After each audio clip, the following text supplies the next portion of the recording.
이제 성령의 기적 후에 오늘 성령의 권능이 이제 임합니다. 그 안진뱅이가 일어난 한 기적으로 말미암아 이제 5,000명이 돌아오게 됩니다. 부인과 아이들까지 합치면 10,000명에서 20,000명 정도 되지 않을까 싶어요. 기적은 정말 예수님을 소개하는 도구입니다. 기적은 한 사람이 경험했는데 수많은 사람이 기적의 주체이신 예수님을 믿게 되었어요. 그래서 기적보다 예수님이 중요하고 예수님을 믿는 것이 중요하다는 것입니다. 특별히 무식하고 비천한 베드로가 성령 받고 이런 권능의 설교를 했다면 그것은 성령 받은 우리도 할 수 있다는 거예요. 베드로와 우리는 같은 사람이기 때문입니다. 모두 성령의 권능을 받기를 간절히 바랍니다. 정말 여러분들 성령 받기를 바라요. 기도하시기 바라요. 오늘은 성령의 권능에 대해서 생각해 보겠습니다. 첫째로 사람을 주목하지 않고 오직 예수를 주목합니다. 11절입니다. 나은 사람이 베드로와 요한을 붙잡으니 모든 백성이 크게 놀라며 달려나아가 솔로몬의 행각이라 불리는 행각에 모이거늘. 성령의 기적으로 40년 안진뱅이가 걸으니까 이제 날마다 보던 그 사람들이 얼마나 놀랐겠어요. 이제 다 물었을 거예요. 그런데 이제 이 안진뱅이 거지는 막 베드로하고 요한을 막 붙들었어요.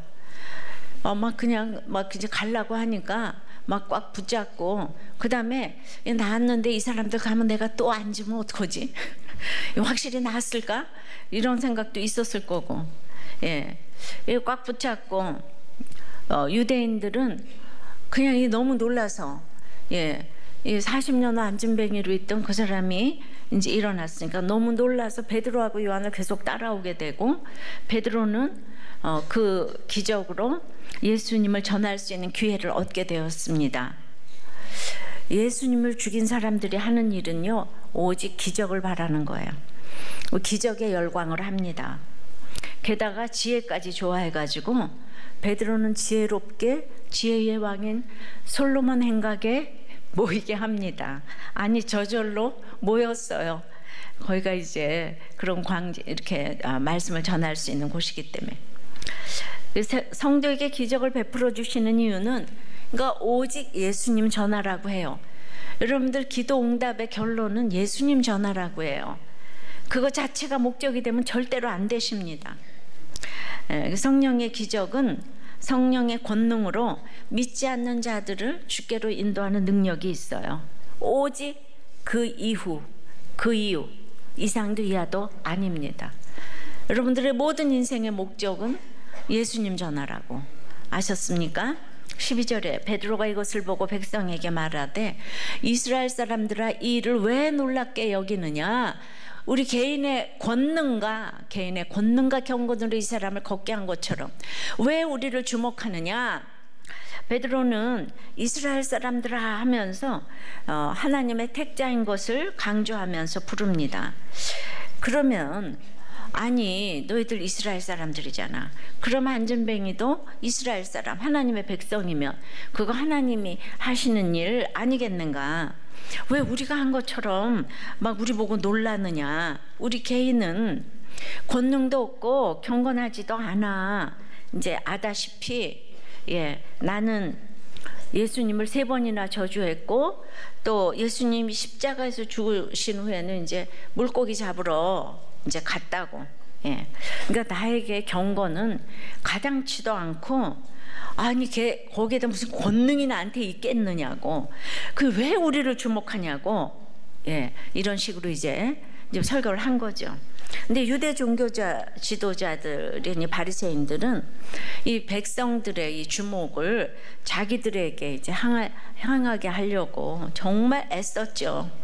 그러니까 기도도 구제도 금식도 항상 이렇게 모든 사람들에게 알리고자 하고 의복도 경건하게 보이도록 정말 이렇게 꾸몄어요. 술을 많이 달고 이제 옷도 이렇게 해서 기다 막혀 입고 나가면 막 경건해 보이지 않아요?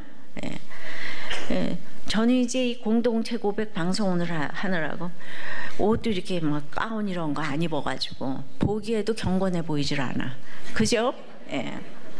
저는 정말 이 성령의 권능이 아니면 정말 이 자리에 설 수가 없어요. 뭐 이렇게 외적으로, 게다가 또 남자도 아니잖아요, 그죠? 예. 그러니까 성도들의 눈을 오직 이 사람들은 하나님이 아닌 자기들을 주목시키려고 온갖 애를 썼어요. 근데 이미 그들과 베드로는 달랐습니다. 성령의 권능이 베드로를 감추게 하시고 하나님만 높이도록 했어요. 초대교회가 아무리 큰 기적을 일으키고 또 크고 귀한 일을 했다고 할지라도 그 영광을 하나님께 돌리지 아니하고 정말 그 사람들의 주목을 자기들에게 향하도록 이끌었다면 오늘날 2000년이 넘도록 이런 복음 전파는 없었을 것입니다. 그러니까 이때 베드로처럼 이때 주목받지 않으려면은 누구를 주목해야 하는지 성경으로 정립이 되고 설명할 수 있어야 합니다. 예. 주목받지 않을 수 있는 구체적인 방법을 지금 이제 우리 베드로가 얘기하고 있어요. 근데 이렇게 하는 것이야말로 성령의 권능입니다. 어떻게 설명하는지 보겠어요. 13절입니다. 아브라함과 이삭과 야곱의 하나님 곧 우리 조상의 하나님이 그의 종 예수를 영화롭게 하셨느니라. 자, 어제나 오늘이나 동일하신 하나님은 유대인들이 가장 존경하는 믿음의 조상인 아브라함과 이삭과 야곱의 하나님이에요. 그러니까 대를 이어서 지금 죽은 자의 하나님이 아니고 산 자의 하나님이시라고 그랬어요. 아브라함의 하나님, 이삭의 하나님, 야곱의 하나님. 그 하나님이 하나님의 종 예수를 지금 영화롭게 하셨다고 합니다. 이 말은 예수님이 구약에서 종으로 표현되어 예언된 메시아라는 사실을 입증하는 약속의 성취인 거예요. 이사야 42장이나 53장 등에서 고난의 종으로 묘사가 돼 있어요. 근데 이 고난의 종인 예수님의 하나님의 아들이면서 고난의 종으로 오신 게 미리 선지자들을 통해서 예고가 돼 있었는데, 근데 그 고난의 종으로 오신 예수님을 어떻게 영화롭게 하셨나요? 빌립보서 2장 6절에서 11절까지 보면 그는 근본 하나님의 본체시라 하나님과 동등됨을 취할 것으로 여기지 아니하시고 7절에도 이 자기를 비워 종의 형체를 가지사 사람들과 같이 되셨고 8절에도 자기를 낮추시고 죽기까지 복종하셨으니 십자가에 죽으심이라. 9절에도 그래서 하나님이 높여 모든 이름 위에 뛰어난 이름을 주사 10절에도 모든 무릎을 예수의 이름에 꿇게 하시고 11절에 모든 입으로 예수 그리스도를 주라 시인하여 하나님 아버지께 영광을 돌리게 하셨느니라. 그러니까 이게 고난의 종으로 오신 예수님께서 자기를 비워 종의 형체를 가지사 이렇게 낮추셔서 지금 이것이 하나님이 이제 그의 종 예수를 영화롭게 지금 이제 하셨다는 것이고, 잘 살고 잘 죽고 다시 살아가지고 높이셨다고 했잖아요. 그러니까 이 땅에서 이렇게 십자가 지고 종의 형체를 가지시고 이제 이렇게 해서 아브라함과 이삭과 야곱의 하나님이 그의 종 예수를 영화롭게 이제 하셨다고 그랬어요. 적용해 보세요.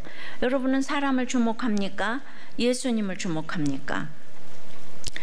즉 기적을 좋아합니까? 기적을 베풀어 주신 하나님을 주목합니까? 그 얘기가 똑같은 얘기.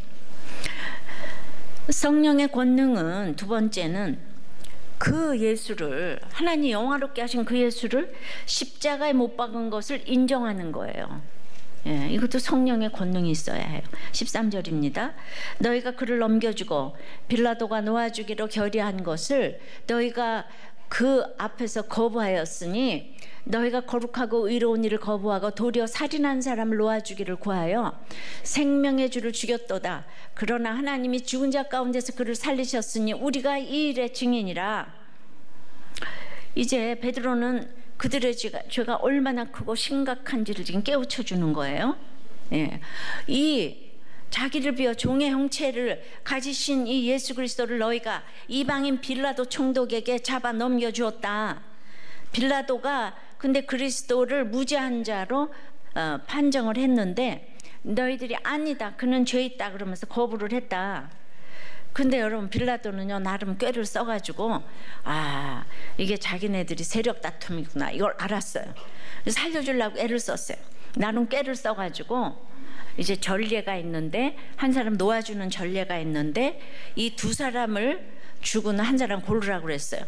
너무 비교가 안 되는, 너무 살인자 바라바 하고 살인의 죄악은 비교도 안 되는 예수님 두 사람을 놓고 한 사람을 골라서 살려주겠다. 그러니까 빌라도도 당연히 예수님을 고를 줄 알았어요. 그런데 이 사람들이 그냥 누가 봐도 비교가 안 된 죄인인 살인자 바라바를 연호하면서 생명의 주인 예수님을 죽이라고 한 거예요. 여기서 이렇게 보면 이게 성경이 인간론이라고 그랬잖아요. 자기 이익에 합하면 살인자도 내 편인 거예요. 자기 이익에 반하면 예수님도 살인자가 되는 거예요. 그러니까 그 이스라엘 백성들이 바라바 바라바 이렇게 소리친 거예요. 어디서 많이 듣던 것 같지 않아요? 유대인들이 이랬다고요. 사람 정말 믿음의 대상이 아닌 거예요. 그러니까 불신자들에게 우리도 죄인이지만은 그 안 믿는 죄가 얼마나 심각한지를 알려줘야 되니까 이게 정말 좁은 길이에요. 우리가 예수를 믿어도 축복 얘기하면 너무 많이 모이고, 고난 얘기하면 반으로 줄었다가 죄 얘기하면 아무도 안 온대잖아요. 그러니까 죄 얘기는 하기도 듣기도 어려운 얘기인 거예요. 그러나 예수님이 복음이고 예수 그리스도를 전하려면은 우리가 그를 십자가에 못 박았다 이 죄 얘기를 뺄 수가 없는 거예요. 그래서 계속 그 얘기가 나오는 거예요. 그러니까 십자가의 예수님을 말하려면 내가 못 박은 이 죄를 언급해야 되는데 여기에는 누구도 예외가 없는 거예요. 그러니까 베드로는 내가 너희들이 그렇게 예수를 죽이라고 할 때도 증인이고 이 다시 살리셨으니 여기에도 증인이다. 죽일 때도 증인이고 다시 살아나신 것을 본 일에도 증인이다. 16절에 그 이름을 믿음으로 그 이름이 너희가 지금 보고 있는 이 사람을 성하게 하였나니 예수로 말미암아 난 믿음이 너희 모든 사람 앞에서 이같이 완전히 낫게 하였느니라. 그러니까 베드로는 이 안진뱅이를 고친 권능은 그 안진뱅이가 부활하신 그리스도의 이름을 믿었기 때문이지 어떻게 내 능력일 수가 있냐고 이 얘기를 막 계속 얘기하는 거예요. 내 능력 아니라고. 우리가 이 일에 증인이라고. 그러니까 하나님이 안진뱅이를 주목하신 거죠. 그게 이제 베드로에게 관심을 가지는 게 이제 하나님이 베드로를 통해서 성령이 기적을 베풀게 하신 거지. 전혀 베드로에게는 능력이 없는 거예요. 그러니까 베드로는 나는 안 고쳤다. 난 안 고쳐서 주님이 고쳤어. 이 얘기를 계속 해야 강조하는 거죠. 그러니까 예수의 이름이 그걸 믿어서 완전하게 낫고 성하게 됐다면, 이제 안진뱅이를 일으켰다면 예수의 이름은 이미 그 예루살렘 성전을 뛰어넘는 성전 자체가 될 수 있는 거죠. 이름은 그 사람의 인격과 이 모든 것을 이제 나타낸다고 할 수 있잖아요. 그러니까 우리 모든 증인은 개인의 구원 사건의 증인이 되어서 개인마다 개인 구원이 있잖아요. 예수의 이름과 권능을 사회 구원으로 연결시켜서 이 세상에 이것을 전하는 자가 돼야 되는 거예요.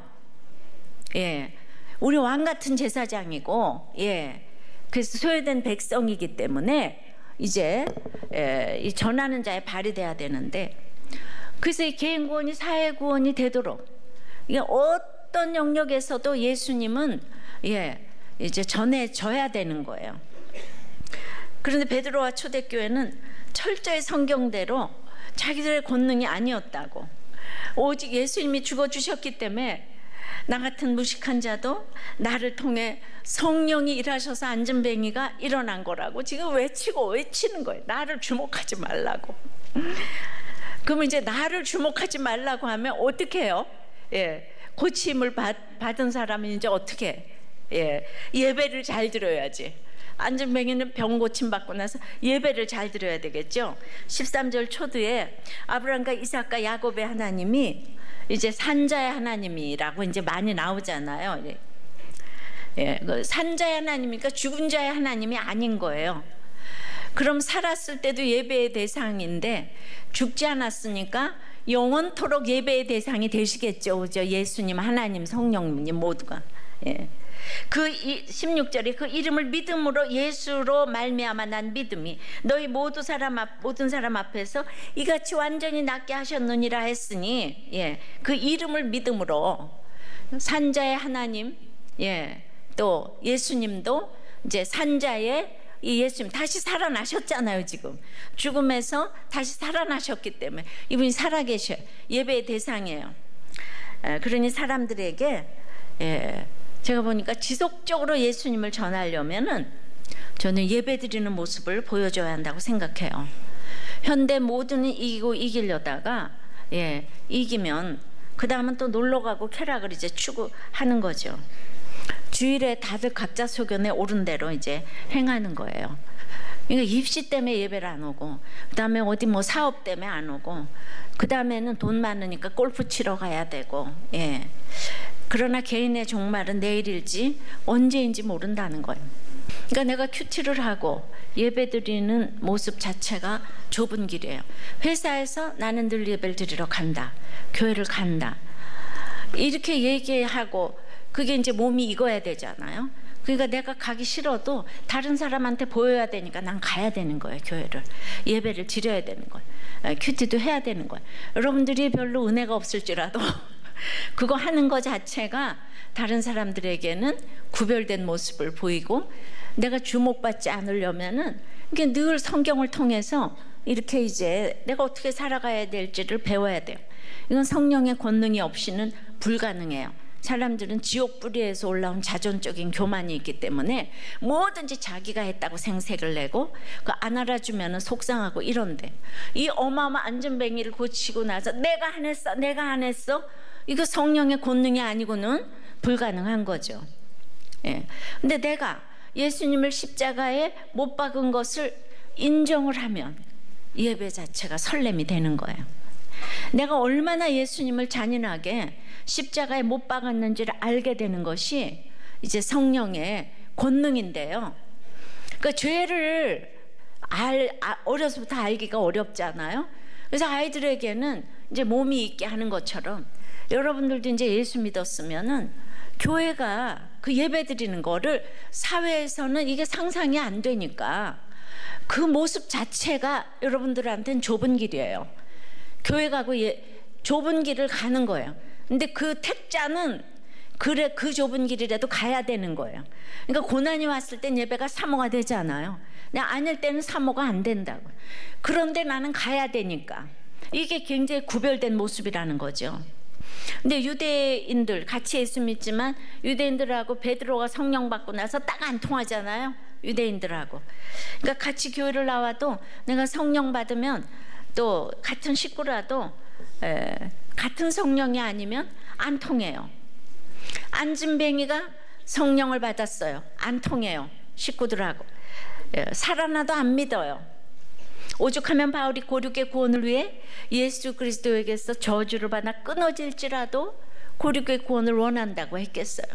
같이 교회를 다니는데 안 통해요.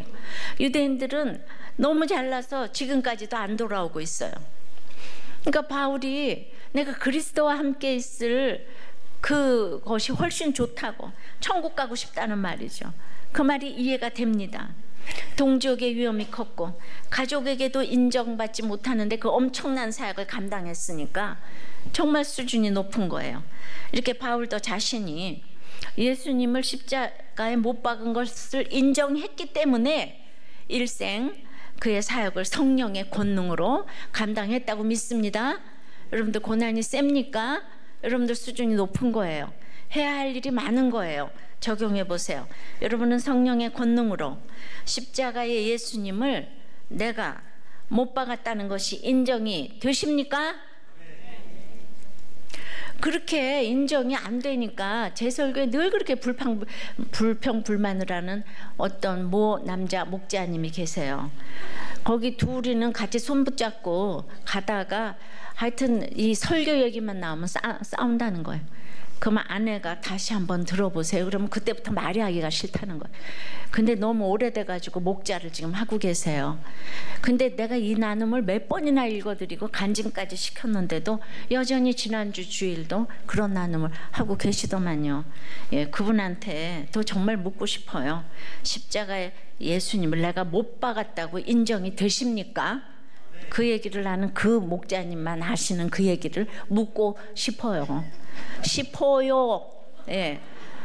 오늘 목자 모임에서 좀 대답 좀 해보세요. 그러니까 이게 유대인들이 성령의 권능이 아니면 이게 성령이 임하지 않아서 같은 영이 이게 이제 참 되지 않는 거예요. 성령의 권능은 세 번째는 회개하면 복을 주십니다. 17절이에요. 형제들아 너희가 알지 못하여서 그리하였으며 너희 관리들도 그리한 줄 아노라. 그러나 하나님이 모든 선지자 입을 통하여 자기의 그리스도께서 고난받으실 일을 미리 알게 하신 것을 이와 같이 이루셨느니라. 자, 지금까지 통렬하게 죄를 이제 질책을 했어요, 베드로가. 근데 지금 있잖아요. 그러나 회개하면 지금 복을 주신대잖아요. 너희가 알지 못해서 그랬지 알고야 그랬겠냐? 이렇게 얘기하는 거예요. 모르고 지은 죄는, 이 부지 중에 지은 죄는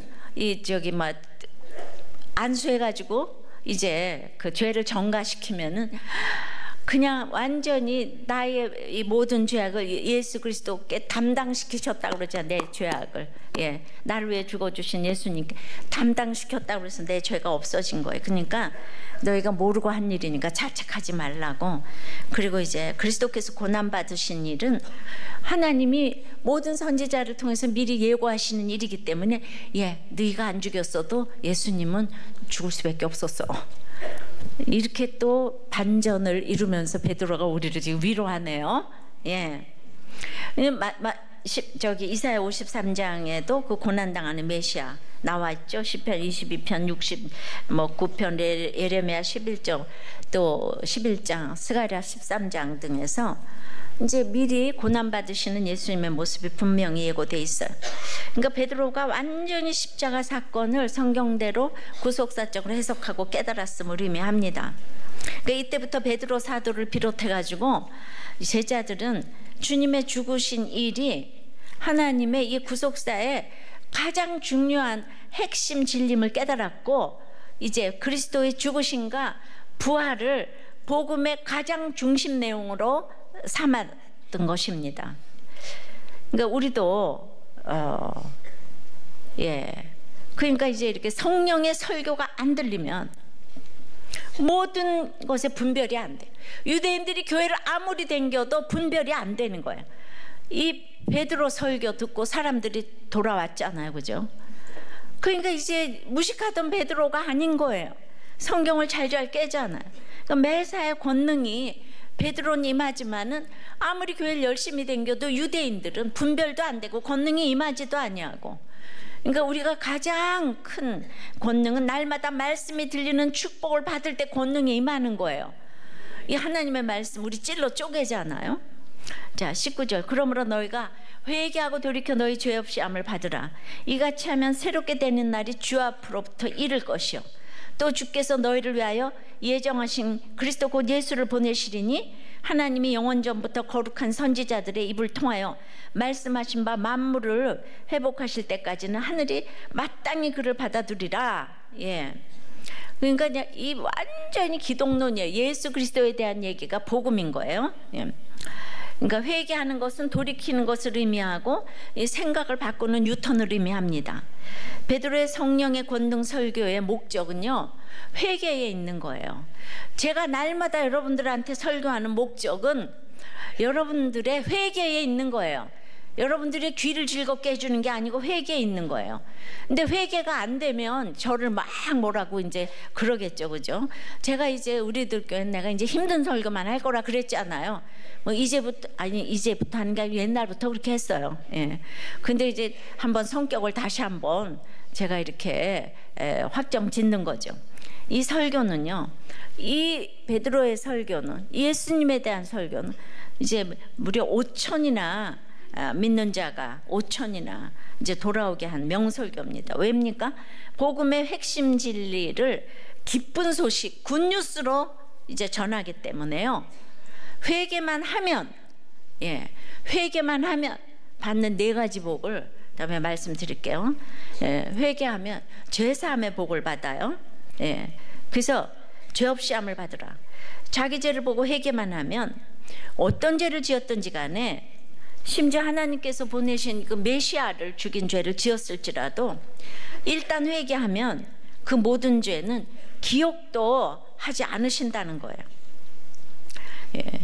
그런데 나는 주님을 못 박았는데 주님은 대속의 제물로 십자가에서 내 죄를 담당해 주시고 죽으셨기 때문에 내가 죄사함을 받을 자격이 있는 거예요. 주님, 내 공로로 받는 게 아니기 때문에. 그렇게 이제 죄사함의 복을 받게 되면 두 번째는 새롭게 되는 복. 회개의 4가지 복이라고 그랬죠. 새롭게 되는 거예요. 이게 원기회복이라는 뜻이 있고, 지난번 개역 한글에서는 유쾌하게 되는 날이라고 했는데요.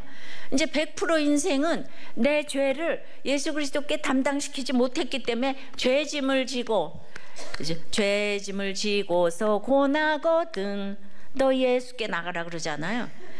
그러니까 이제 해방이 되는 거예요. 내가 회개만 하면. 그 성령의 권능은 내 죄가 없어지고 나면은 성령의 열매를 맺게 하시는 거예요.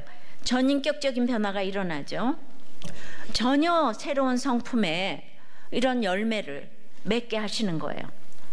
갈라디아서 5장 22절에 오직 성령의 열매는 사랑과 희락과 화평과 오래 참음과 자비와 양성과 충성과 온유와 절제니, 이게 듣도 보도 못한 새 성품이 자리 잡기 시작을 하는데, 막 이 세상은 알 수 없는 권능이 임하니까 사랑을 할 수 없는 사랑을 하게 되고, 참을 수 없는 걸 참고 용서할 수 없는 걸 용서하는 거예요. 근데 여기서 이제 새롭게 되는 날에 이 날 있잖아요. 날은 그 유명한 헬라어로 카이로스를 말하죠. 이 단어는 특별하게 주어진 때, 기회라는 뜻으로도 쓰이는데요. 지금 우리들의 이 땅에 하루하루의 삶은 하나님의 영원한 천국을 얻는 기회라는 거예요.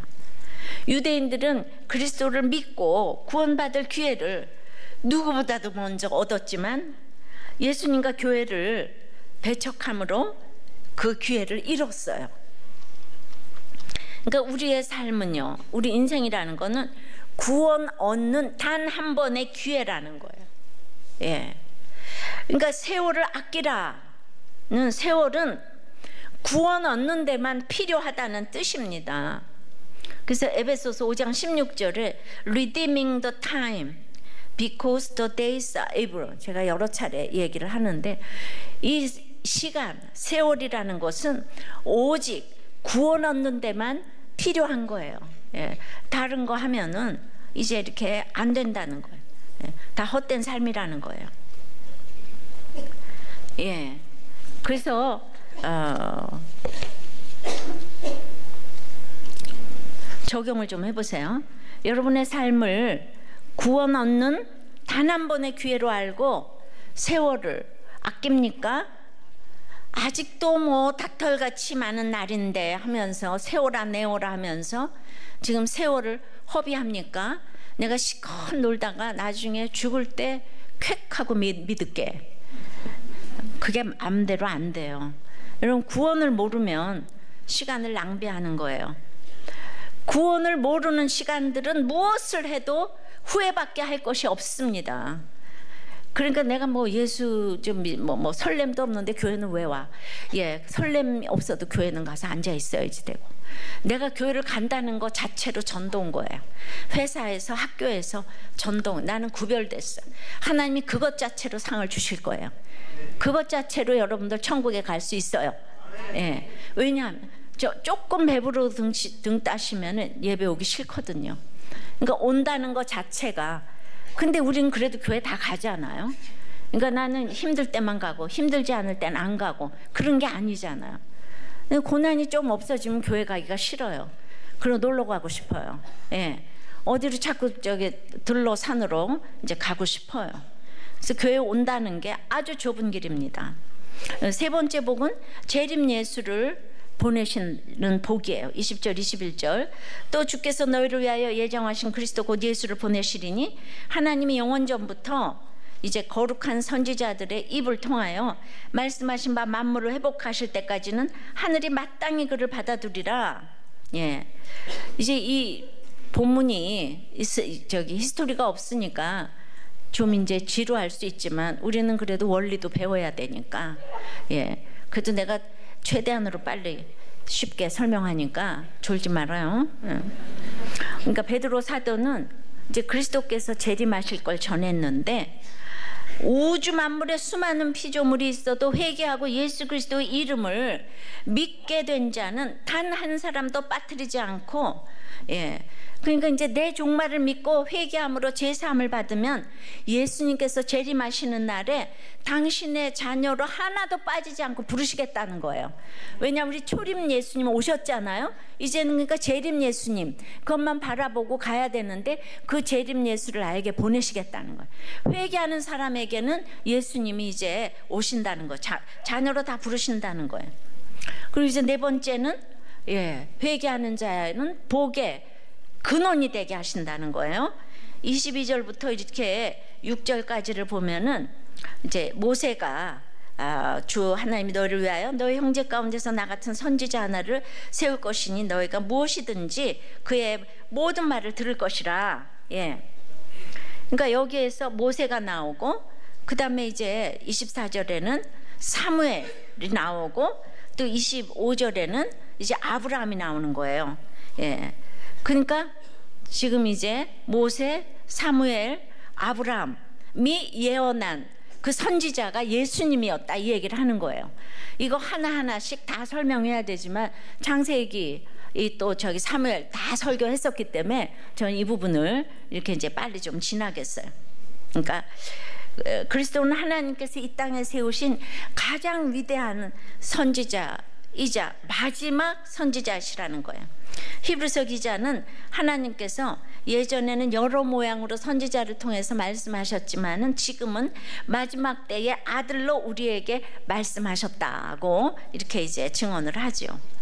나 같은 선지자 모세는요, 그 출애굽을 했을 때 구원자로 모세가 이스라엘 백성의 최고의 이제 존경받는 율법을 대표하는 사람이잖아요. 그런데 이제 예수님은 유대인에게 구원을 가져다 줄 메시아라는 거죠. 예, 그러니까 그 선지자의 말을 들으라. 그러니까 듣지 않으면 그리스도의 진리의 명령을 이제 순종하지 않으면 이제 멸망한다는 거죠. 근데 들으면은 복의 근원이 된다는 거예요. 아브라함이 믿음의 조상이잖아요. 내 자손이 나가서 이제 이렇게 정말 그 천하 만민이 너로 인하여서 이제 복을 얻을 것이라고 이렇게 말씀을 하죠, 그죠? 예, 그러니까 아브라함 족속 모든 족속이 너의 씨로 말미암아 복을 받으리라. 이건 단수가 돼가지고 너의 씨가 예수님인 거예요. 그러니까 예수님을 통해서 이제 그러니까 선지자들은 그리스도의 사역을 예언했지만 그리스도는 직접 그 십자가 대속 사역을 성취했다는 얘기입니다. 근데 예수님을 먼저 이스라엘 백성 가운데 보내서 복음을 전하게 한 것은 그들의 오늘 26절 보니까 악함을 버리기 위해서. 그러니까 먼저 믿은 자의 악함이 대단하다는 것을 우리가 알아야 돼요. 그러니까 예수님이 유대인이에요.